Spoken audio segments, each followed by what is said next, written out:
In my last couple of talks, we looked at the sort of the subtle rise of what we call cultural Marxism, which is the theory behind political correctness and the health and safety regimes that seem to be taking over.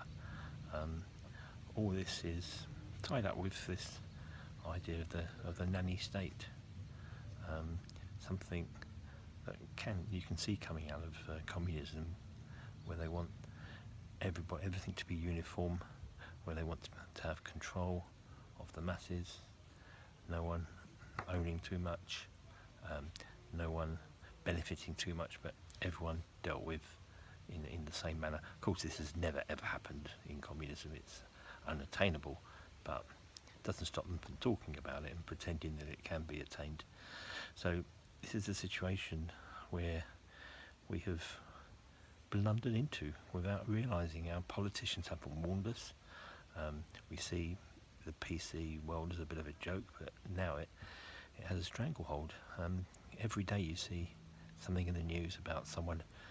In fact, today Jeffrey Boycott said something that could be construed as being racist. It wasn't. It was just a throwaway comment that in an earlier generation would not have been noticed, not because it was racist, but because it's just a figure of speech that he used. But having used it, he's had to publicly say that he's not a racist. He's had to, put up with abuse from people, and perhaps there'll be a loss of some privileges as a result, which we've found, with other people that have said the wrong thing at the wrong time.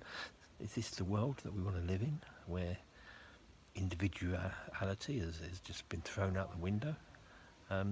Anyway, that's where we are, and it's just I'm researching this for a book, and it is one thing, in fact, I'm going through at the moment that is very, very interesting, and that is looking at, I haven't really gone into what happened at Charlottesville, but what seemed to happen in America was a clash between the far right and the far left.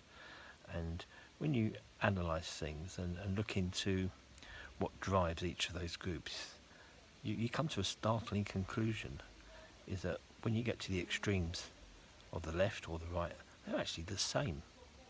You might call yourself a left-winger and march on causes that you think are okay, and look at everyone else as a Nazi or as a racist or, phobic.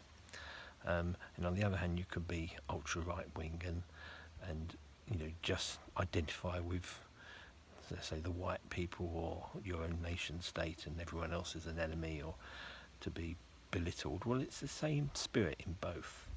It's the same spirit that says, we know what's best. We want to be in control. Everyone else is wrong.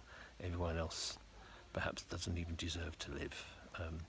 That's the extreme that we're seeing when you see these people clashing.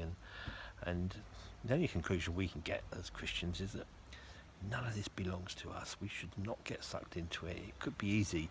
You call yourself a Christian of the left, or say a national Christian, and find yourself being sucked into these negative attitudes that come from the far left and the far right. We are in a different kingdom. We are above all this. Our job is not to interact with the world in the sense of allowing its mindset to infiltrate our own, but we're just there to live in the world and help people to escape from it. That's what we're all about. But unfortunately, a lot of Christians get sucked into this debate, and of course we can't avoid it if we're going to try to reach the world. So I'm going to say more about that in my next talk. How do we reach a world that has been strangled by political correctness, and what I would see as the underlying cultural Marxism that has underpinned it?